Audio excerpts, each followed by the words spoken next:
Thank you so much to Writers and Books for having me and Sakshi for making it happen. Before I read anything or talk, I wanted to invite Alicia Hoffman to read the poem. I was so excited that Alicia could do this event with me. We've only met once in person, but we're part of a Poetry Month email chain collective, and I really enjoyed her work. And then when we met in person, she was just such a light, and then she liked my book. That was nice. And I just wanted her to share a few of her poems as part of the event. So she's gonna open the event with a poem and close the event with a poem, and she chose a few that kind of have some thematic crossover with the couple. So I'm just gonna let you read, and then I'll come up and talk. Okay, sounds good to me.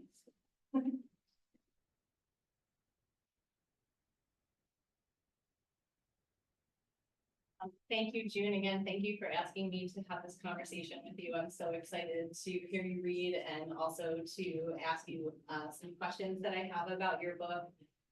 So I'm gonna start with a poem called September Elegy, which when I read June's book, there's something in the protagonist, Gina, that made me think of this. September Elegy. Asafoetida, as in not knowing what it meant. The way I said prick, not creek, unapologetically peeked into other people's windows on long walks down the street when dusk fell soft as silk through a two-story house. When lights came on, but drapes were not yet drawn. How I discovered I yearned for that family tableau. That was the same summer I kept a journal counting all the numbers I knew. I wished only to keep going forward, to discover anything infinite and mine. That was the summer I ate a whole box of orange freeze pops, arranged an entire rack on my legs as I lay in a bunk consuming the Babysitter's Club. As they melted into slush, I'd scissor snip them one by one, slurp them up. Now, I only remember I sometimes wanted to be Christy, but mostly I envied Dawn. Flowers in her hair, Friday night football games, fireflies in jars, that first kiss. That time I was so sick with want, I carved "I love Bobby" into the headboard so many times I could squint my eyes together and see straight through the grains of wood filtering soft September light right into the future of another life.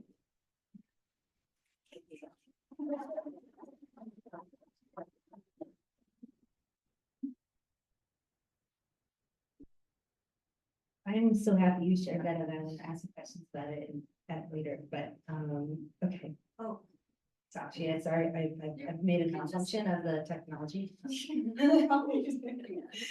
you. And so the reason we have this here is, thank you. This novel is illustrated. I illustrated it. It has about 30 or 40 pictures. So as Sakshi mentioned, my character, Gina Molly, is 18 years old, just graduated high school. It's the 80s, and her dream is to become a tattoo artist. And she's kind of an outcast, and she keeps a sketchbook, as many artists and many, tattoo artists do. So as I wrote the book, as I was trying to clarify what was happening in different scenes, I found myself drawing. And then these sort of became drawings from Gina's sketchbook. And I just put them in the manuscript. And I can't believe the publisher let me do that. And here they are. One of the chapter that I'm going to read has an illustration. So I just wanted to have this up here. So, but these are a few of the illustrations that are in the book. You'll hear me use the word flash. So if you're unfamiliar with tattoo culture, flash is when you walk into a tattoo studio and there's sort of the stock designs on the wall, whatever it may be, the non-custom, hello,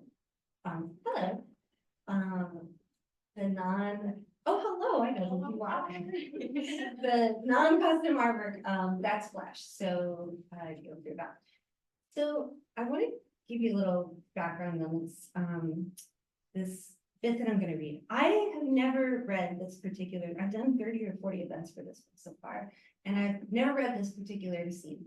Because often when I do a reading, I try to do something that's gonna make everybody laugh and be really entertaining, or not that I'm not gonna try to entertain you, but or be really suspenseful and end on a cliffhanger and make you want to buy the book. This scene is one of my favorites in the book, but it's a little dreamier. This book is full of my character persevering and working and toiling, and I throw like trouble after trouble at her.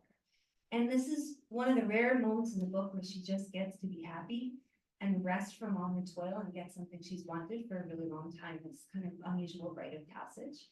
So, as Sakshi mentioned a little bit about the book, a few things to know about Gina Molly. She had a rough home life. She's very shy. She's very anxious. Her mother is troubled, mentally ill. There's, kind of been some child abuse in her childhood. Her one sanctuary has been her older brother Dominic's tattoo studio. She's gone there for safety all through high school. He's 10 years older than her. She's had no money for college, so really this is all she wants, is to be a tattoo artist. And he keeps refusing because there's almost no women in the field, but finally she convinces him. So when this scene comes about, she's finally about to begin her apprenticeship. She moves out of her mother's house, she rents her room, and it's one of those moments in life, when you're like, oh, like everything might be better from here on in. It's only this far into the book, so everything's not gonna be all better. Anyway, so the reason I wanted to share this is I'm like, what? It's springtime. It's been a long gray winter.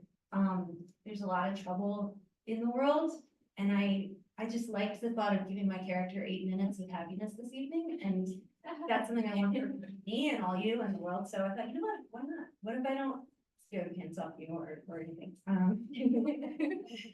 So actually, I'm so sorry. I don't know how to make it. Just click anywhere. Thank you. Well, maybe not anywhere. Okay. Okay, when it's time, I'll bring up the illustration. You can see I'm really polished with the tech here. Okay. So this is something's about to happen that she's been waiting for a long time. Again, her brother is Dominic and this is Gina. All the way to the tattoo shop, fireworks popped in broad daylight, 4th of July. And as Gina stepped over the threshold of Molly's tattoo, she was flooded with happiness. The arcade of flash, the Ramones on a radio, the buzz of machines. Rick and Mackie, the other tattoo artists at the shop, were tattooing matching broken hearts on a punk rock couple. And even without knowing them, she loved them too. The guy with the mohawk died like a parrotfish. The girl with pink hair, wild as a Susian truffula tree. These were her people. This was her place. And this was her initiation. Dominic waved at the flash on the wall. What's it gonna be? When she'd imagined her first tattoo, she'd always secretly hoped she could design it. Until recently, she'd been picturing some aquatic creature maybe, a bay scallop, a blue crab. The town of Blue Claw where they lived didn't feel like home, but the ocean always did. Lately, though, she'd been poring over the National Geographics on Dominic's reference shelf, engrossed in the flora and fauna, and she'd stumbled on a photograph that made her pause. Okay, sorry, I have shaky hands. I just have a hand tremor. I'm not scared of you. The photograph was a close-up of a woman's hands, slicing a kind of fruit Gina had never seen before. The fruit's skin was a stormy blue-black, flecked with dots like distant stars, halved to reveal crimson middles and a swarm of seeds. Lunch of figs, bread, and cheese, the caption said. Delphi, Greece. She'd never known figs looked like that. She'd only seen them in Newtons, reduced to gritty paste. This was the real thing, luscious color from 5,000 miles away. She'd spent the afternoon drawing figs. But as she reached for her notebook, Dominic shook his head. Nothing crazy, not for your first tattoo.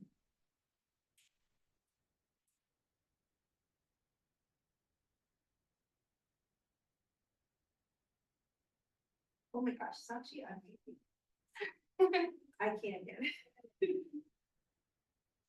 Thanks for your question.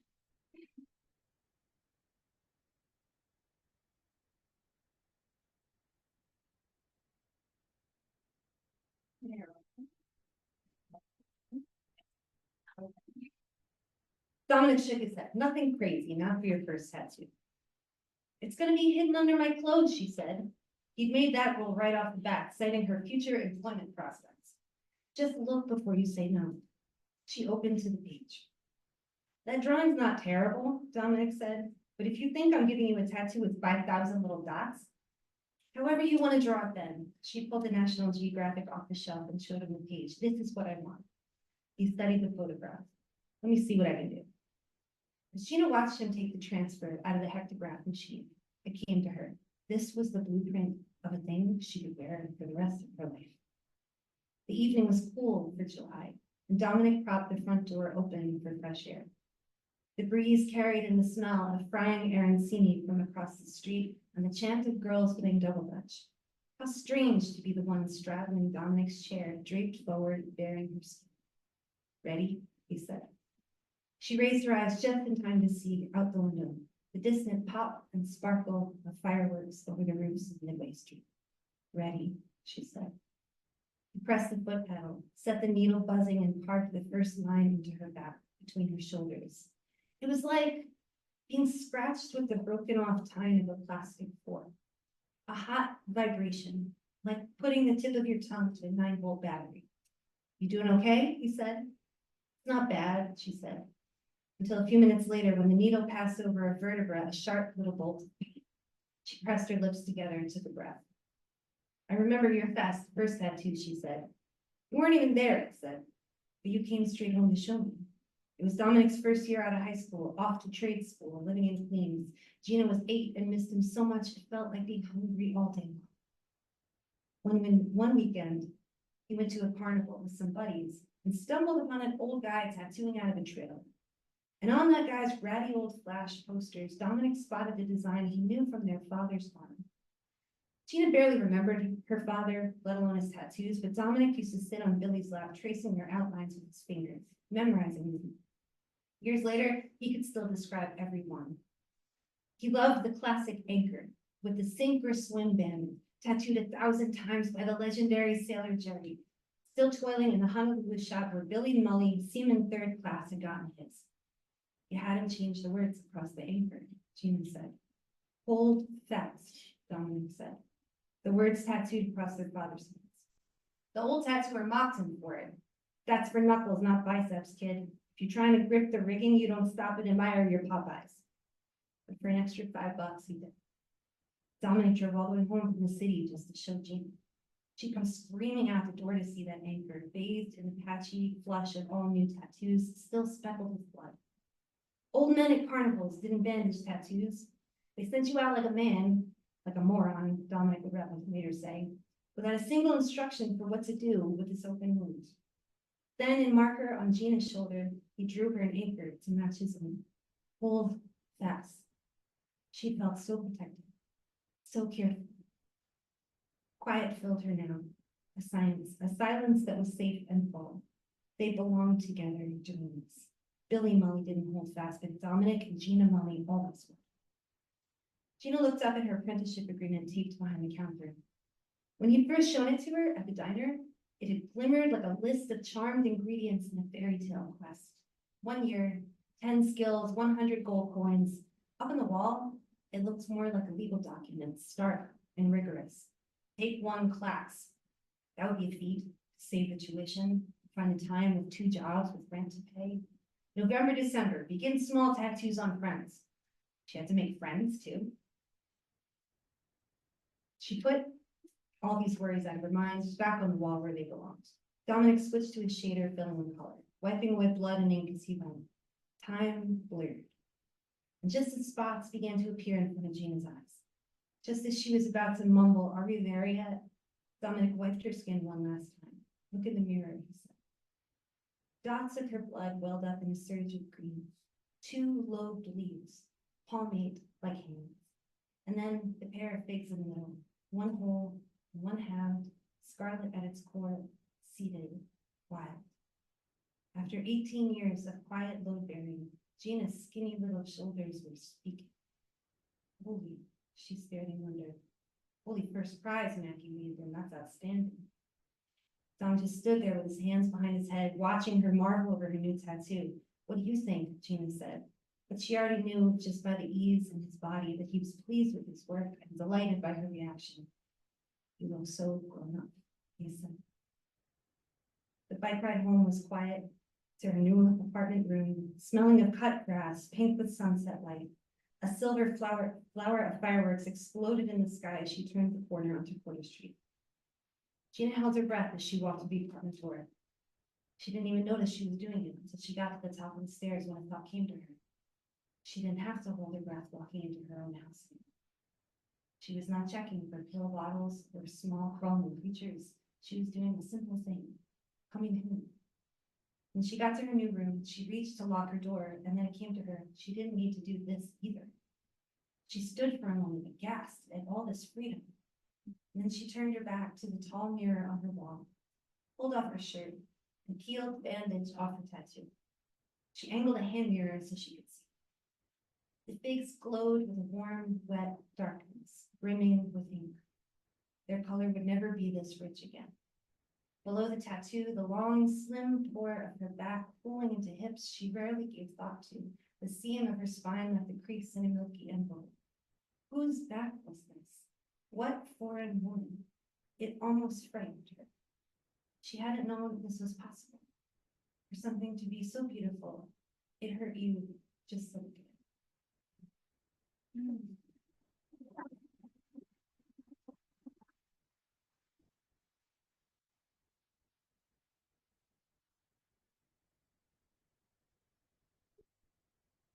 Wow. June, that your writing is just beautiful. I didn't know what passage you were going to read, and just hearing you read it, and when Gina's sitting there and she's getting the tattoo, and then we go into her mind about her father and hold fast, that was just done so beautifully. Thank you. It was such a pivotal moment, but also in the beginning, because it's this moment where she's like finding her identity, but at the same time, like there's a lot more being thrown at her after that. Yeah. I have so many questions to ask you. I don't even know where to start. I know. Meanwhile, I want to start talking about your poem already.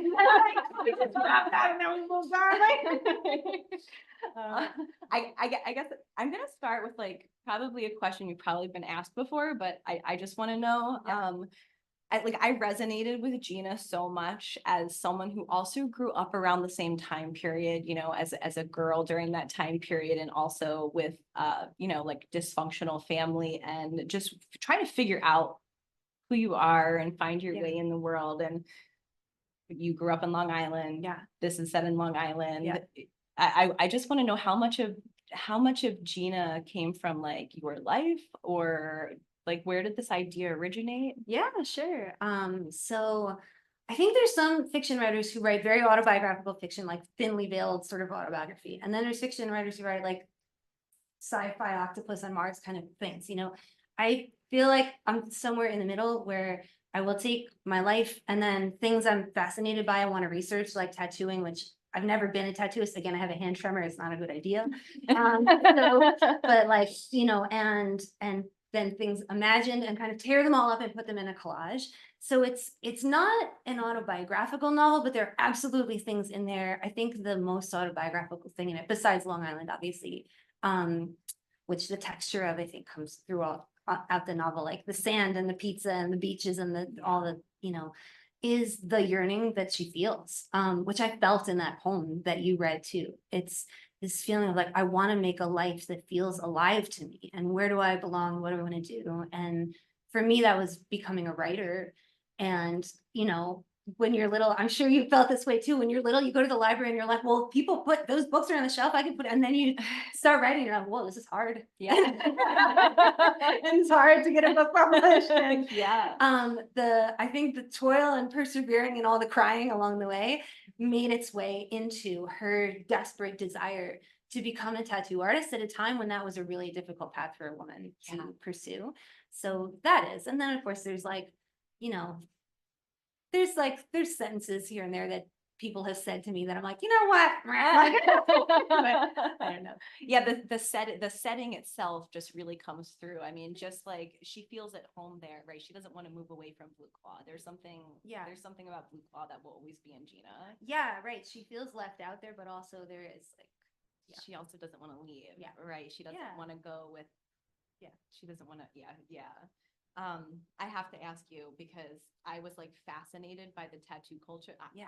I don't have a tattoo. I feel like I'm so indecisive that if I got one, I would regret it like a week later and be like, I should have gotten something else. So I don't have a tattoo, and I've read a lot of comments about this book. It makes you want to get a tattoo. This book made me want to get a tattoo. I'm like, should I There's somebody posted a picture on Instagram that got hold fast tattooed on their arm and like tagged me, and I was like, oh Wow. shoot, I'm culpable. Like, That's incredible. Yeah. That's incredible. And now somebody needs to get the Cine Proprio too, right? right? I hope they tag me for that. Yeah.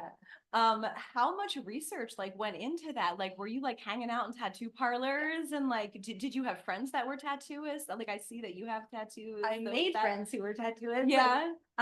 So much research. So I've been fascinated with tattoos since I was very little. My mom, the first time I was in a tattoo shop, I was 6 and my mom was getting a tattoo. And that was in the 80s. I was little, I'm younger than this character, but I was just amazed that you could have art on your body. And so then when I went to write my first novel, I was like, what a cool place that would be to set a novel, because there's so much, just feels like it's a rich fictional setting. A lot could happen. So I interviewed and shadowed 10 different tattoo artists. I did a lot of reading. I read old tattoo manuals. I had tattoo artists fact check my stuff after. I made friends with one of the first women to open a tattoo shop on Long Island. Her name is Lynn Terhart. And I went and some of the stories in Gina's life are almost lifted from Lynn's life. She gave me permission to do that, where she would say like, honey, you gotta have, first of all, she told me there needs to be a lot of sex. And there wasn't enough sex in the book for her. I'm like, Lynn, I'm doing my best. Okay, so this isn't a question that I have down, but I have to ask this Yeah. because so there's this point towards the end of the novel where Gina goes into the city where Yeah. tattooing was illegal in the 80s in New York Yes. City. I never knew that. Yeah. And she goes to this kind of underground like tattoo party on a rooftop. She drops ecstasy, like all kinds of weird stuff happened. Was that lifted from someone's actual life? Are there was- underground tattoo parties? There were, I mean, there are private tattoo parties. There Okay. were, I think people back in the 80s, sometimes people would tattoo at a party, but that was Okay. more, I think that was more a figment of my imagination. That was more like, Okay. I needed to have her do something daring Yeah. and break away. And I thought that would be a pretty crazy thing to do. Yeah. So, yeah. So that's towards the end when, I mean, this whole novel is just her trying to figure out her voice. And, Yeah. you know, she obviously, her mom is very dysfunctional. Yeah. Her brother, he's such a good brother, but he's also not a good brother at all because he's so domineering and he doesn't let her, you know, just become herself. Yeah. So I guess I wanted to, there's 2 questions I want to ask. The one question I want to ask is like, how does the fig tattoo, right, which is the first tattoo that she decides to get, which Yeah. is not any of the flash, it's something Yeah. so different. It's this, you know, it's fruit, it's ripe, it's seeded. Yeah. And then when I was reading the book, there's all of this other food imagery. She doodles you know, crosses, which sounds like a cliche flash tattoo, Yeah. but hers are made of vegetables. Yeah. And she's hungry for things. Eventually when she gets with Anna, Yeah. there's these like gorgeous, like it's almost like food writing, these descriptions of these sandwiches that they make each other. Thank you. And they just have these picnics of sandwiches and it's beautiful. So can you just talk a little bit about that? Yes, Like how yes, I can. food plays into Gina's life and how it like enhances her character? I love this question so much. Alicia sent me her questions in advance, and this one made me so happy. No one's ever asked me, and it's a thing. It's like, it's totally a thing. So Gina grows up literally physically hungry a Mm. lot. Her family doesn't have a lot of money. Her mom is inconsistent, I think, in cooking. Like, I was fortunate, I never went hungry growing up, but like I was raised by a single mom, and like as you know, once I got into my early teens, she was working and going to school and I had to spend a lot of time alone. It's fine, but I had to do a lot of my own cooking. So like sometimes, I mean, I was always well fed, but dinner would be like, I'd make a package of rice or like a thing of frozen peas, you know? So like Right. there's something really special to me about eating with other people and eating very carefully prepared food. Like made, like not just a thing out of a package, but like, so I really love to eat. And I think that naturally came into Gina's, like when Gina imagines what would be a really sexy thing for a woman to do, she imagines her like kneading bread and like baking bread and making a sandwich. I'm like, what kind of sandwich would you like? And I'm like, oh, like, let's talk about sandwiches. Like, I don't know. I think just my love for food comes through, and you're right. Like, you definitely picked up on. She also is hungry in her heart, you know. Yeah, because it also feeds into that question that she's kind of grappling with at the end, because her and Anna have a conflict at the end because she wants to go protest and Greenpeace and activism, and Gina's questioning, like, does art do anything? Like, can art feed anybody? Can art be like a life that is as valuable as something else? So I don't know if there's a question in there, but like, I mean, it's maybe a loaded question, but can art feed people, right? I mean, that question kind of circulating in the book. Yes, the question. Yes, I was really excited you wanted to ask about that too, because not everybody picks up on that. Like a lot of people talk about, for example, like people be like, I hate Dominic as a character, like people. But not everybody. He's doing his best. He kind of gets to explain himself at the end or whatever. But like, not a lot of people do comment on that, and it made me really happy because like that is a question I don't know if anybody here is an artist or a writer or a musician of any kind, like, but also a person who cares about social justice or like conscious in the world and trying to figure out where's the intersection of those things, and does making beautiful objects do anything? And like in a world where children are being bombed and starving and there's famine and violence and war and injustice and racism and oppression and environmental degradation and climate disaster. And like, I could go on, like, I made a poem, woo, does it matter? So this is something I don't have the answer to that question, but it's like one of the questions I can never stop wrestling with. And I think it inevitably came out in the novel. And I do wonder, like, is my work as a writer valuable as the work I did when I was an activist? I don't know. But I think the older I get, the larger and more expansively I can think about the value of art to humans. Because if this isn't valuable to us, then why have humans been making art since forever? Why do we have this impulse to continue to make things? And why is it that when I'm having a sad day, even if nothing can fix my problem or like replace the thing I'm grieving, like why can I go look at something beautiful and feel better? Like, I don't know why is some of the most beautiful music created when a people group is suffering and oppressed, and like often beautiful music rises out of that grief. Like, so the older I get, the more I think, it's our bodies matter and our souls matter and our freedoms matter, and like all of it is a whole. And art can feed us in ways that maybe other things can't, or can heal us in ways like that beautiful scene where the woman comes in who had breast cancer, Tia, and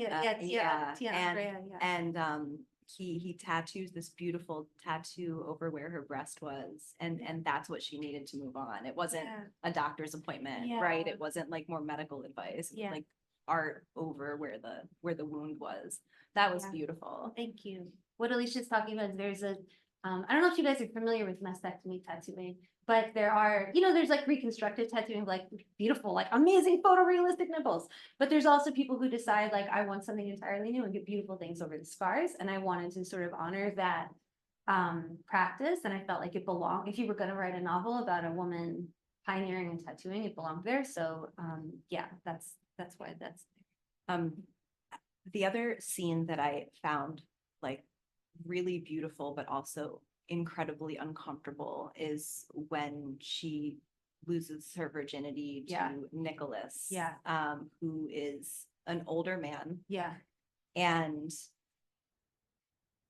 it's it's so uncomfortable to read, Yeah. but also as a female, I think it resonated with me in a lot of ways. So I guess I just wanted to, I don't know, maybe talk about that scene Yeah. a little bit, and how did you write it in such a nuanced way? Because Nicholas doesn't come across as an abuser. He doesn't come across as someone who's assaulting her, but at the same time, he sort of is. He is And deeply manipulative. Yeah. Yeah, that was an uncomfortable scene to write, and it took a lot of different revisions to write that scene. I think that and many other scenes in the book. Nuance was really important to me. He's, of all the characters in the book, he is the one, I try to be compassionate to every character in this book, even the ones who you're like, come on, man. He is the one that I have the hardest time explaining why he does what he does. Yeah. And some people have said, like, why put that scene in the book? Like, why include that? Because I think it's true, because it's happened to a lot of us, because I wanted to write the story of what is it when somebody manipulates you in such a way, and especially like an older man and a younger woman yeah, who you're still learning, you're not always recognizing yet. What are the tools of manipulation? You know what I mean? And then afterwards, she sort of blames herself. Like, why did I do that? Why did I allow that to happen? I feel like that's just true. Like, I felt it was very important to me in this novel to make something beautiful, but also something truthful. And that means something complicated. yeah. And that means, like, we often tell the stories of our lives in a very black and white way. It's like, this is what, but yeah, it's not good what he does. Yeah, I really admire just the way like you wrote that scene to kind of just handle the complexity of that situation. Like Thanks. no one's a villain in this novel. Everyone is flawed, right? Thanks. Even Gina. At the end, like the end of the novel, it's sort of open to some possibilities. So I'm sure you've been asked this before, but like, are you continuing Gina's story? Or have No. you said goodbye to Gina? No, okay. So, novel I started writing when I was 19, and I'm clearly much older than 19 now. And yeah, it took like 20 years to write this book and about 20 drafts. And I'm so ready for these characters to just go live their lives now. And they're like out in the world, and other people can encounter them, and that is awesome. And I'm writing a new book, and it has nothing to do with it. No tattoos in the new one. Yeah, there will be tattoos. Okay. Yeah, that's it. But yeah, it's not about a tattoo studio or anything like that. Can I ask you about your poem for a minute? Sure. Okay, thanks. Can I have it? Because you had a couple of beautiful lines that I wanted to ask you about. And I think now that we're talking about sort of like opening, because what she's referring to is the end of the novel is sort of, you get to maybe imagine what happens next. It's Yeah. not a completely untied ending, but like, I like asking people, what do you think happens to them? Because the story is kind of continuing in the reader's head. Yeah, I wanted it that way. Her life is beginning. And I feel that I'm really happy that you chose this poem. Gosh, this line, to discover anything infinite and mine. I wish only to keep going forward, to discover anything infinite and mine. Oh, I felt that. And that feels so much like what Gina is feeling too, like this urge. I just know that feeling where it is just pulling you forward, and like, yes, I loved that. Thank you. And there was another, hold on, I'm gonna find it. Gosh, this is a good poem. Yeah, the grains of wood filtering soft September light right into the future of another life. And I think that feels very in the spirit of this book too. So like, can I ask you the spark of writing this poem? Like what prompted this one? Oh man.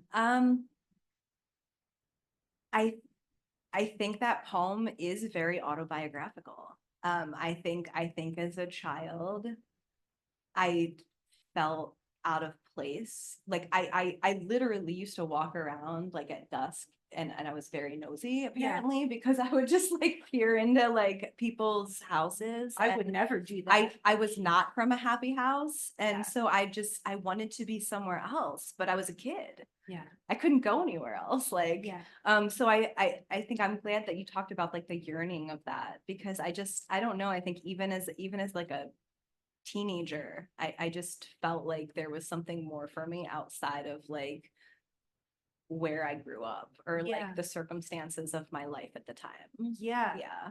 And then how did you then pursue that? Like, how did that pull you along in life? Because now you're a teacher and now you are working with kids who are probably about what age would you say this poem? I think probably like 13 or 14. Yeah. I don't know. I think life has just kind of taken me here. I mean, honestly, reading and writing have done a lot for me. And talk about healing.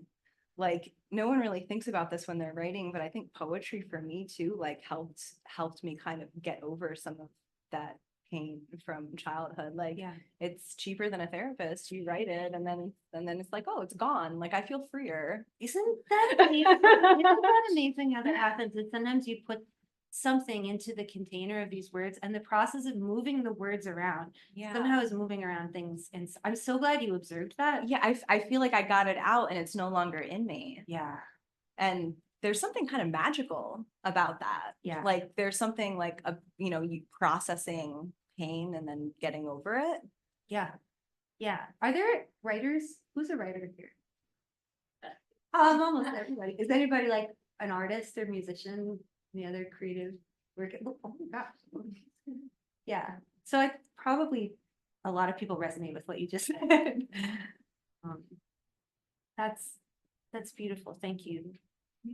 Thank you for that. I don't know. What else should we talk about? How much time do we have, Sakshi? 5 minutes. 5 minutes. Do you like, well, I want you to read your other poem if you're willing. Could I ask you one more question? Sure, Just for my own, this is just a writing question because I like bow down to novelists because I can't imagine sustaining a narrative for that long. And I'm just so curious, like, because I've always heard there's two different camps. There's just writing kind of like blind with headlights off. Yeah. And then there's like the planner and the organizer charting everything out. Yeah. What camp do you fall in, I guess? Kind of a hybrid. Okay. I think like I would rather have a plan. It's so reassuring. But it doesn't always coalesce that quickly. Like you can say, I'm gonna write the outline of this novel, and I've done that where I'm like, I write it out and I just say this is what it's gonna be. And then it can feel empty or forced or contrived. And then the more you write, you're like, no, and you gotta move some things around. When I don't bow down to novelists, though, we're an unsavory bunch. And I have a pathological obsession to like stick with something that long. But when I saw you were going to ask that question, I actually brought mine. So this is the notebook I'm using right now to plan my new novel that I'm working on.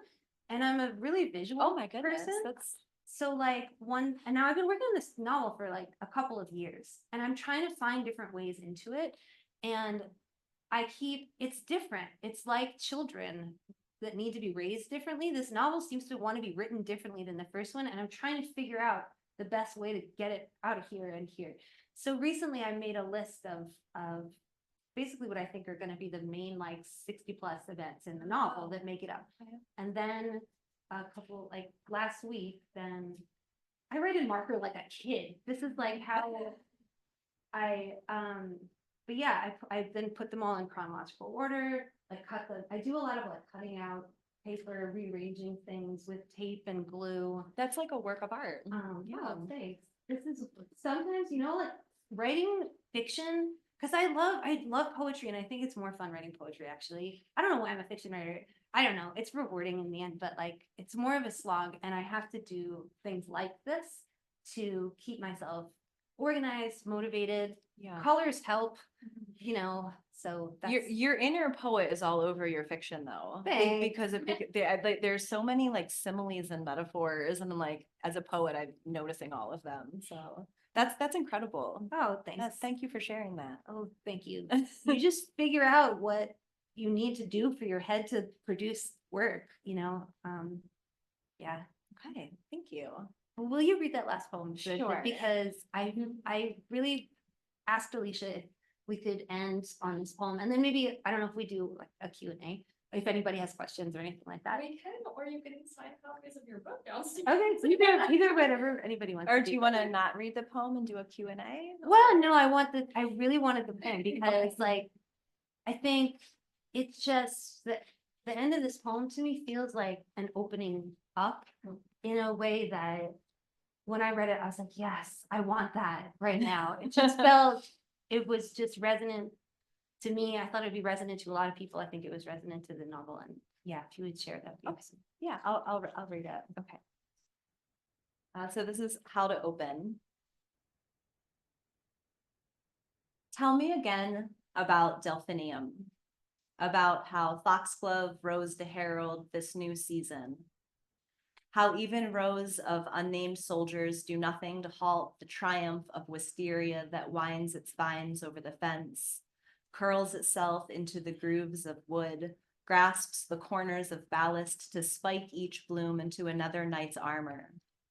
How I thought I was shielded from the time of opening, closed so long from grace, from the touch of warmth that came later to cover my face from what I can only describe as absence, those ad infinitive losses, those cleaving trowels carving pits into hollows.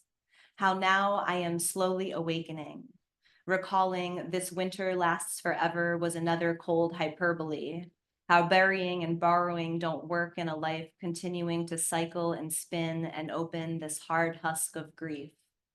So tell me about cornflower, about lilac, how sweet scent can carry the wind, how yesterday I was ready to give it up, how now I am ready to begin. Thank you.